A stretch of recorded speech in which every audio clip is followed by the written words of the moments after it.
जय भोलेनाथ। आज एक ब्राह्मण की कहानी सुनाते हैं। ब्राह्मण देव का नाम था रामदास, जो भगवान की पूजा भक्ति में बहुत ही उनका मन लगता था। उनकी भक्ति को देखकर उसी गांव के राजा ने उन्हें अपने ही राज्य के एक बगीचे में जो मंदिर था उसका पुजारी बना लिया था। उनकी भक्ति और भगवान के प्रति सेवा को देख के राजा प्रसन्न थे। रोज मंदिर में आते, प्रसाद लेते और चले जाते। राजा का एक बेटा था और उन्होंने सोचा कि अब उस राजकुमार बड़े हो गए हैं, सो उनका विवाह किया जाए। सुंदर तरीके से उन्होंने अपने राजकुमार का विवाह किया। घर में बहू आई। बहू को भी वो उसी मंदिर में दर्शन कराने के लिए लाए। बताया कि भाई ये पंडित जी हैं जो यहाँ की सेवा करते हैं। बहू बेटे को आशीर्वाद दिला के वो अपने घर वापस लेके आए। लगातार रस्मों के चलते हुए राजकुमार को काफ़ी थकावट लग रही थी। राजकुमार ने कहा, मेरा सिर भारी हो रहा है, मैं सोना चाहता हूँ। और ऐसा कह के राजकुमार अपने कमरे में चले गए। राजकुमारी की आंखों में नींद नहीं थी, अर्थात वो अपने कमरे को निहारने लगी। राजकुमार का कमरा बहुत ही आलीशान था और हर चीज़ बहुत ही शानदार और सलीकेदार तरीके से सजाई गई थी। राजकुमारी एक एक चीज़ को निहार रही थी। देखते ही देखते उसकी निगाह म्यान पे गई। उसने म्यान को नीचे उतारा और म्यान में एक चमचमाती हुई तलवार थी। उस तलवार की धार को देख राजकुमारी का मन उस तलवार को चलाने का हुआ। वो उस पर कुछ प्रैक्टिस करने लग गई। राजकुमारी तलवार चलाती प्रैक्टिस कर रही थी। उसी समय उसे किसी के आने की आहट हुई। डर के मारे तलवार हाथ से छूट गई और जाके राजकुमार की गर्दन में गिरी। एक ही पल में जैसे सब कुछ खत्म हो गया। पर राजकुमारी ने खुद को संभाला और सोचा कि यदि राजा को पता चला तो बहुत ही तकलीफ हो जाएगी। उसने किसी तरह राजकुमार को बगीचे में छुपा दिया और तलवार ऐसी रख दी जैसे कोई आए तो सबसे पहले उसी को हटाए। और सुबह जैसे ही पंडित जी आए और उन्होंने तलवार देखी तो उसे हटाने लग गए। और जैसे ही उन्होंने तलवार को उठाया वैसे ही राजकुमारी चिल्लाने लगी, हाय मेरे पति को मार दिया, हाय मेरे पति को मार दिया। राजकुमारी की आवाज़ सुनकर सैनिक आए और रामदास को पकड़ के ले गए।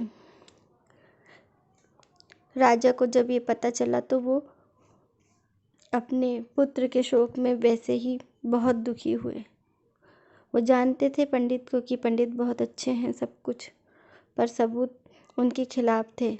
इसलिए विवश होकर उन्होंने कहा कि इसका वो हाथ काट दिया जाए जिस हाथ से इसने तलवार उठाई और मेरे बेटे को मारा। रामदास को देश निकाला दे दिया गया और उसका एक हाथ भी काट दिया गया। रामदास बहुत दुखी हुए। जहाँ तक उन्हें याद आता था उन्होंने ऐसा कोई कर्म नहीं किया जो गलत हो, किसी के साथ कुछ अन्याय उन्होंने किया हो, ऐसा कुछ भी नहीं था। फिर उन्हें किस कर्म की ऐसी सज़ा मिली, ये बात उन्हें कहीं ना कहीं बहुत तकलीफ़ करती थी। एक दिन उन्हें एक ऋषि मिले। रामदास ने उन गुरुजी से पूछा कि आखिर मेरे साथ ऐसा क्यों हुआ।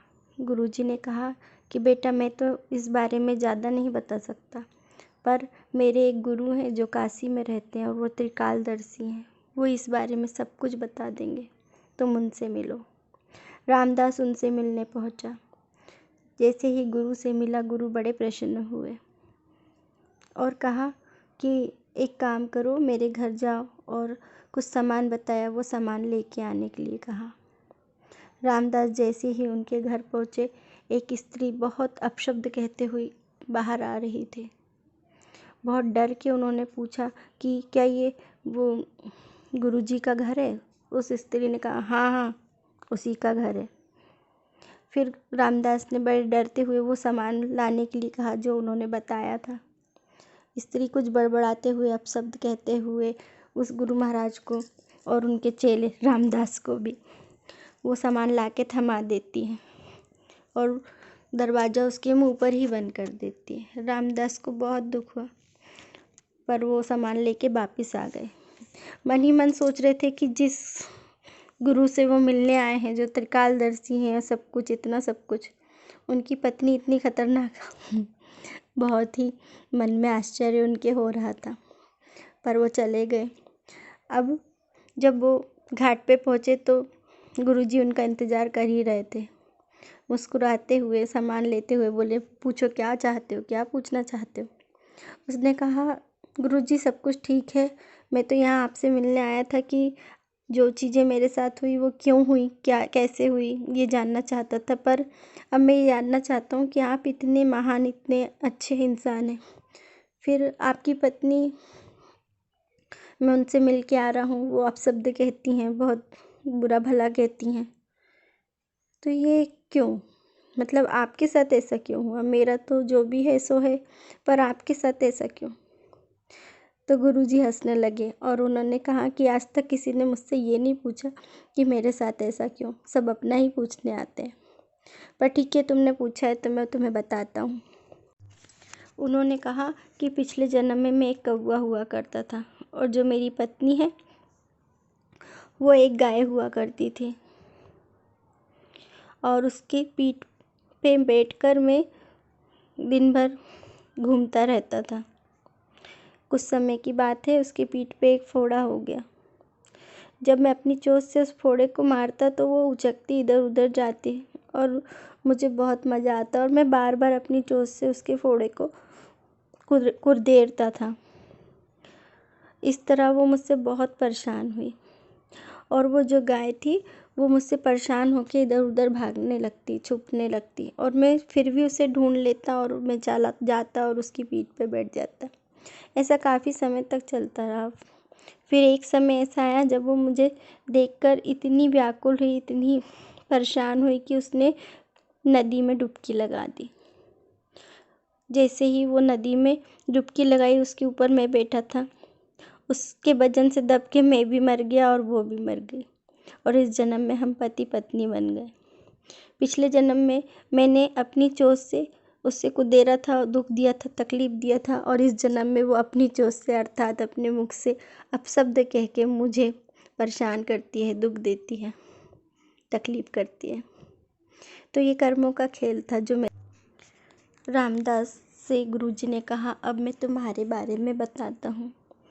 तुम जैसे अच्छे और सच्चे इंसान आज हो, वैसे ही पूर्व में भी थे और तुमने सत्य बोलने का व्रत नियम धारण किया था। एक समय की बात है, एक गाय अपने आप को बचाते हुए भाग रही थी और उसने तुम्हें देखकर एक झाड़ी के पीछे छुप जाना चाहा। वो छुप गई थी और उसी के पीछे एक कसाई दौड़ता हुआ आया। उसने तुमसे पूछा, क्या तुमने किसी गाय को देखा है? चूँकि तुमने सत्य बोलने का नियम लिया था तो तुमने कुछ कहा नहीं, पर अपने एक हाथ को उठाकर बता दिया कि गाय वहाँ छुपी है।